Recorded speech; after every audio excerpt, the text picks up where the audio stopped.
Good evening, Facebook friends.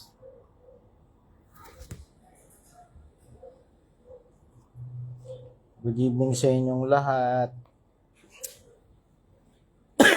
Excuse. Nakakapagod tong araw na to. Namili kasi kami ng mga anak ko ng mga shoes, bags, mga kailangan nila para sa school. Well, nakita ko yung mga prices. When it comes to shoes, socks, bags, may mga bags na nasa 2,000, 1,000 to 2,000, ganun. Nagano kasi kami from mall to mall. Kumbaga, from one mall to the other. Good evening sa inyong lahat, by the way. Sa mga Facebook friends ko dyan. Ngayon, tapos, yung, alam niyo yun, yung mga sapatos sa pambabae, yung mga tipong teen shoes, 3,000.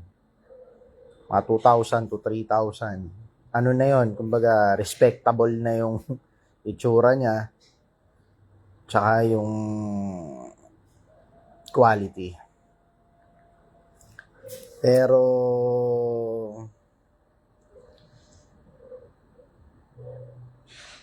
nag-iisip ako, sabi nila, puhunanan natin ang edukasyon ng mga bata. Pero kung naiisipin mo, milyon ang gagastusin mo makapagpatapos ng isang bata. Roughly siguro 5 million per kid ang gagastusin mo. Maniwala kayo sa hindi. Ganun. O sige, let's do the math. Example, preparatory na. Mga daycare. Sa daycare lang, ang tuition, 8,000. May books pa yun. Wala pa dun yung school, yung mga gagamitin niya sa school. Wala pa yun. Hindi pa kasama yun. Bibili ka ng clay, color, this and that, yung mga ganun, gagamitin mo. Gagamitin pala ng anak mo. Sa preparatory pa lang.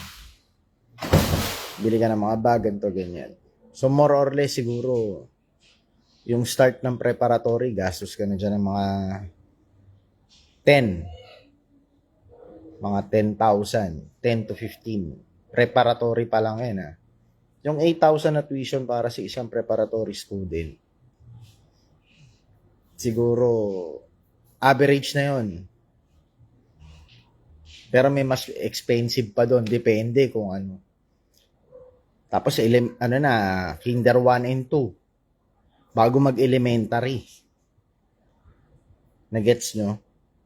Hanggang sa makatapos sa elementary. Palagyan mo na lang 15,000 start. Tapos yung next niya, ganito na yung halaga. Tapos yung susunod pa doon. Alam mo yun, may mga, sa isang buong school year, yung entrance pa lang, ganito na yung halaga.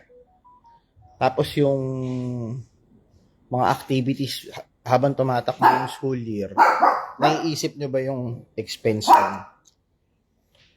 Diba? Ito yung masakit eh. Gagastusan mo ng malaki, parang hindi kasi reasonable.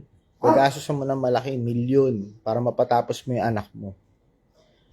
Tapos pag nagtrabaho siya, ang magiging unang sahod niya, below minimum or minimum.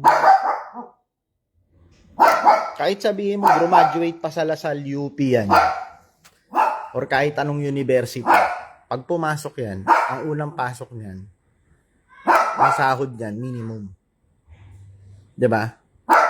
May magagawa kaya yung gobyerno para mabago yun? Yung ganun. Naalala ko, may kliyente dati yung AirPods ko. Binibilhan niya kasi kakasal yung anak niya. Yung client ng airpot ko, ikakasal yung anak niya. So, pinagawa sa company ng father ko yung gown tsaka yung suit ng lalaki. Ngayon, yung tatay ko, biniro yung kaibigan niya. Sabi niya, ikaw, hindi ka ba magpapagawa ng suit mo? Sabi niya, sabi nung kaibigan ng tatay ko, nagkakalkal ako ng Poso Negro eh. Magsusuot ba ako ng kurbata at suit, mga ganyan? Hindi. Sa trabaho ko, hindi ko kailangan yan. Ibig sabihin, practical yung kaibigan ng tatay ko. Bibili lang ako sa'yo kasi ikakasal yung anak ko tsaka yung manugang ko. Magiging manugang ko. Kaya, willing akong gumastos. Pero isipin mo kumbaga dito sa Pilipinas, malabanan siya. Yung trabaho niya malabanan. Pero doon, sa ibang bansa, yung malabanan na trabaho, laki ng sahod. Isipin mo, makakapagpagawa ng gown na made to order. Tapos, suit ng anak niya na ikakasal. Di ba? Imagine niyo yun. Ang laki ng difference. Kaya yung mga Pilipino nangingibang bansa eh. Pero yung kaisipan na patapusin mo yung anak mo, tapos minimum ang magiging sahod, parang hindi siya makatarungan eh. Ako naman, napapaisip lang habang nakatunga nga sa isang tabi, kasi yung mga anak ko nagsusukat ng sapatos, tumitingin ng mga bag, kasi ang silbi ko naman, tagabayad lang. Ako lang yung magbabayad, pero sila yung gagamit. Nagets nyo? Yun ang silbi ng tatay sa mga anak. Mag-provide. Yun, nakapagpagupit na rin yung mga anak ko, nakapagpa-shave na rin ako, nakapagpagupit na rin ako, nakapagpa-kalbo na ako. Diba? Banding namin nung dalawang anak kong lalaki is magpa-haircut habang kumakain ng ice cream. Diba? Ganun lang, ganun kasimple. Kaya nga sa YouTube channel ko, Simpleng Buhay ni Kuya Chris. Kasi simple lang ako mamungay, hindi ako magarbo. Ito yung wala akong alas, wala akong bling-bling, wala akong ganito, ganyan. Gets nyo? Kasi allergic ako sa sa bakal. Nag-allergic ako. Although may mga nakatabi ako dyan, pero form of investment yun. Hindi form to brag. May mga alas ako, pero it's a form of investment. Nakatabi lang. Just in case na kailanganin ko, may sasanla ako. May bibenta ko. Pero to brag na may ganun ba? Hindi ako ganun eh. Kumbaga, tahimik lang ako mamuhay. Ganun. So, sa mga malls to malls, pero at least nakahanap kami ng mga bilihin na magagamit ang mga anak ko. Na disente naman, maayos naman. Pero hindi ganun kamahal. Kasi na-estimate ko kung sa high prestige mall kami bibili, yung gamit nila nasa 35,000. Mahal. Pero dun sa mga tipong usable naman yung binibenta nila, decente naman, okay naman, practical. Siguro nagastos ko, kung kikwentahin ko kasama na yung pagkain namin sa labas. 7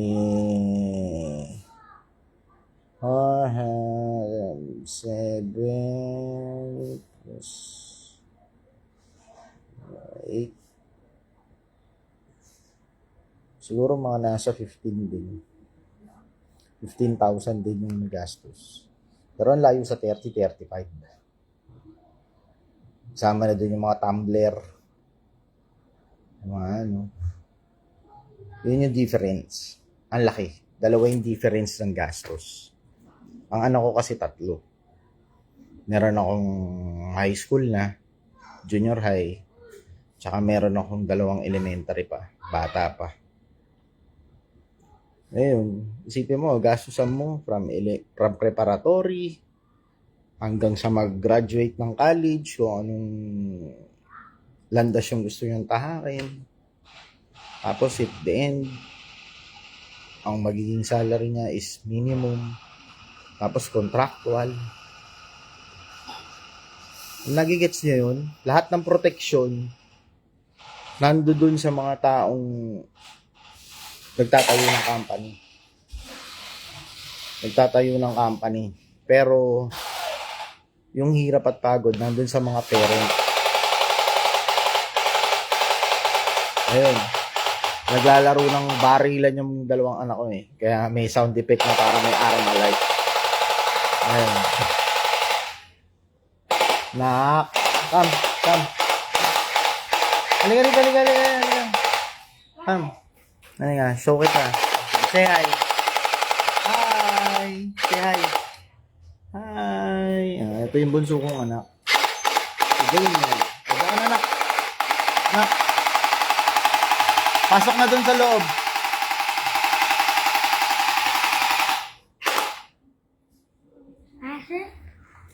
Thank you, nak.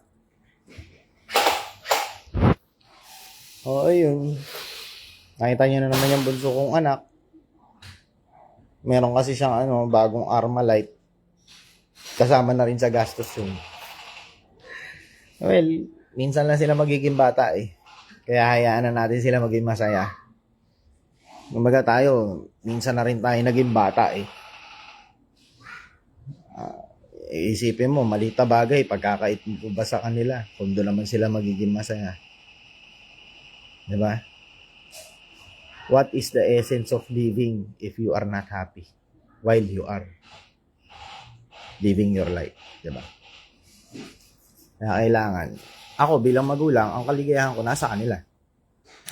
Sila, may mga kaligayahan sila na ma-experience sila yung mga bagay sa mundo.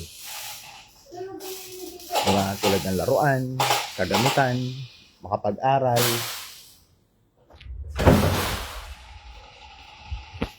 Yun yung mga bagay-bagay na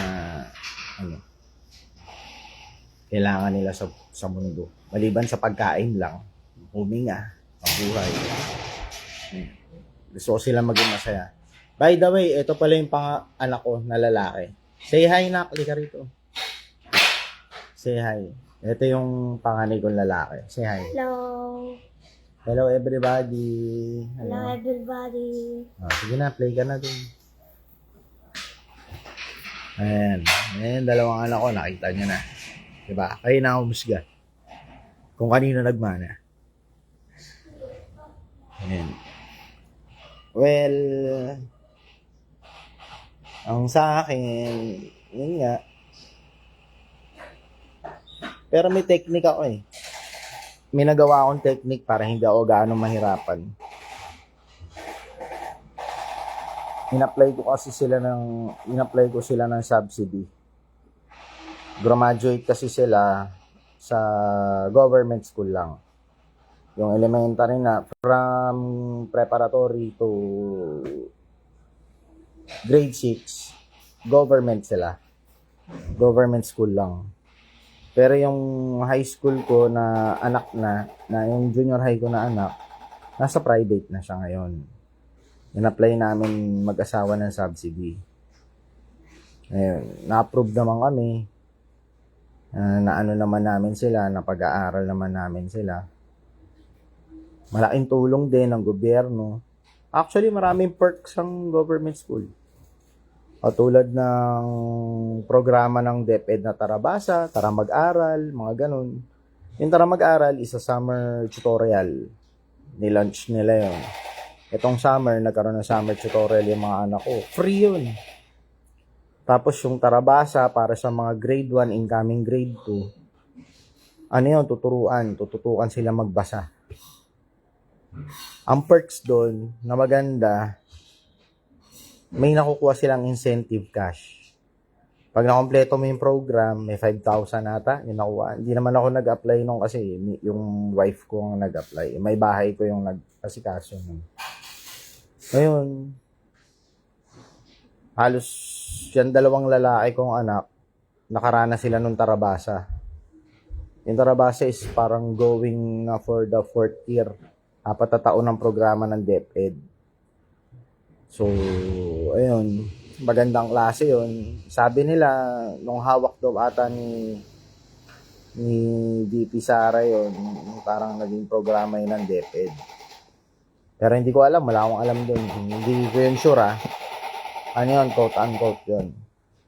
Hindi ko sure yun kung paano naging program ng DepEd yun, kung sinong ulo ng tarabasa na yun. Pero maganda siya kasi tulad nito, may mga mat pa na tinuturo sa school nila na besides yung regular schooling nila, meron silang mga tutorial ng mga math group, ganun, mga activities na ganun. So, hindi rin naman masama mag-aral sa government. At least, pag high school, magka-college sila. Pag nag-high school sila, magpa-private school na sila. So, pagdating ng college, makakapamili sila kung government ang gusto nila or private. Kumbaga, they are both being educated from different sources. From the government, from the private sector, parang ganun. They have the knowledge of both worlds. Kumbaga, you're having the best education of both worlds. Diba? From government and public. So, hindi siya masama. Nakakatulong siya kahit paano.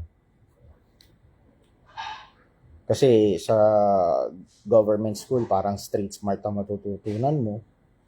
Tapos sa private naman, it's more on intellectual talaga. So, best of both worlds is not bad. Parang ako, Pilipino ako, pero may dugo kong Indiano. Diba? I have the benefit of best of both worlds. Stig, no? Ayun yun.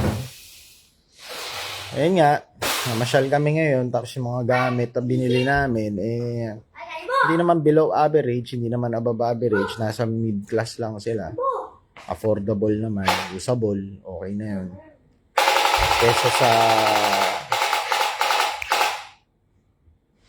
Kesa mag-purchase ka ng isang sapatos na 3,000 ang halaga, sabi ko sa wife ko, hindi siya worth it eh. Kasi, kumbaga sa mga bata pa yan, ang alam lang nila sa sapatos, sapin sa paa.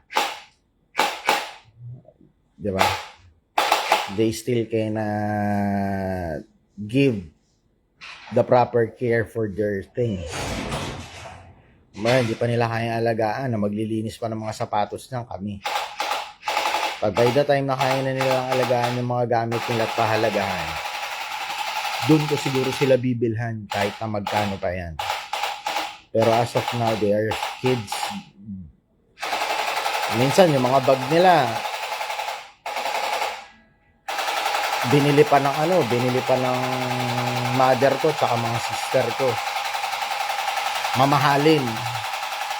Tapos, ayun, nagpupulbos lang. Tapos, alam mo yun, yung nakikita mo sa school nila, nandun lang sa isang gilid sa sahig. Habang naghahanday sila ng sundo, yung bag nila nandun lang sa sahig. Pagdating mo, alam mo yun, hindi pa nila kayang alagaan yung mga mamahaling bagay. Kaya, as of now, yung mga tipong, may tawag dyan disposables lang kailangan nila. They will use, then later on, you will throw, pag sira na, yun. Pero yung sabihin mong ikikip, saka lumalaki yung mga paa, lumalaki yung katawan. Diba? Hindi ka naman magtatayo ng RTW shop para ikip mo yung mga yon or magagarage sale. Yung iba kasi nakikita ko nagagarage sale sila ng mga ginamit nila. Pero ako kasi wala akong oras para sa ganun na maganon pa ako. Yung mga pinagliitan ng panganay ko, pinamimigay ko lang. Pinamimigay namin mag-asawa para mapakinabangan naman ng iba na wala ng gastos. Pero magagamit pa nila katulad yung uniform ng panganay ko. Dinonate namin yung sa isang bata na mas below yung age or grade dun sa panganay ko, napakinabangan naman, nagamit naman yung uniform. Saka yung mga ganong pagtulong, maraming paraan yun. Basta ang kailangan lang, pag tumulong ka, walang kapalit. Hindi mo na kailangan pang i-vlog. Kasi parang extortion yung lumalabas. Alam mo yun, yung bibigay ka nga ng pera, pero kikita ka naman na mas malaki dun sa pinagbigyan mo dahil in-expose mo yung kahirapan niya, in-expose mo yung mga weaknesses nila. Kaya bibigay ka nga. O, bigyan ka ng 500, bigyan ka ng 1,000, pero anong ini-expose mo? Yung weaknesses nila, yung kawalan nila ng mga bagay na pwede mong ibigay. Para sa akin, mali yun. Para sa akin, hindi maganda yun. Kasi exploitation yun. You're taking advantage of other people's weaknesses. Na you're showing as if you are kind, you are compassionate, pero it works the other way around. Kaya ako, kung may nabibigyan man ako, naaabotan ako ng mga tao dyan, sa akin, ibinigay ko na yun. Tulong ko na yun. Hindi ko na kailangan i-brag pa yun. Hindi ko na kailangan i-exploit pa yun o pagkakitaan yun. Basta ako nagbigay, tapos nakatulong ako. Yung indulhensya nun, sa langit na lang yun. Diba? Yun lang yung purpose mo. Pakita mo na in spite na nahihirapan ka rin sa buhay, nakakatulong ka. Ang pagtulong is from the heart and clean intentions. Yun yun. Being helpful. Natutunan ko yun sa teacher ko ng high school. Actually, hindi siya teacher kasi sa religion siya eh. Religion teacher. Parang, ano ba yun? Parang si Sir Jun ba yun? Mas parang ganun. Teacher ko ng high school or elementary.